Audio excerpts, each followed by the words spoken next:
அன்பானவர்கள் அனைவருக்கும் பணிவான வணக்கங்கள் கனிவோடு. அன்பானவர்களே, மீண்டும் உங்களை எல்லாம் கவனகர் கர்ஜனையிலே சந்திப்பதில் பெருத்த அகமகிழ்வு கொள்கிறேன். மழைக்காலம் என்றாலே சளி தொல்லை அதிகமாகி இருக்கும். ஏற்கனவே சளிக்கு நிறைய பொருள்களை கொடுத்திருந்தாலும் இப்போ ஒரு புதிய பொருளை நீங்களே வீட்டில் தயாரித்து கொள்ளுகின்றாற் போல ஒன்றை சொல்லுகிறேன்.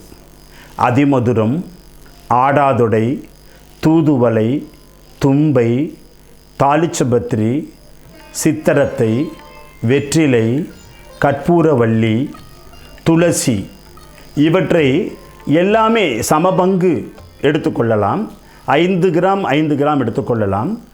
உடன் திரிகடுகத்தை சேர்த்து கொள்ள வேண்டும். சுக்கு, மிளகு, திப்பிலி இவற்றை சேர்த்து கொண்டு தேனிலே குழைத்து தினந்தோறும் சாப்பிட்டு வந்தால் எத்தனை நாள்பட்ட சளியாக இருந்தாலும் கரைந்து அனைத்தும் வெளியேறும். இது கிடைக்க பெறாதவர்கள் சிறப்பு சளி சூரணம் என்று கேட்டு பெற்றுக்கொள்ளலாம். கவனகர் கர்ஜனையிலே சென்று பார்த்தால் இது உங்களுக்கு கிடைக்கும். இதை பயன்படுத்தி சளியற்றவர்களாக வெற்றி வாழ்வு வாழ்வீர்களாக.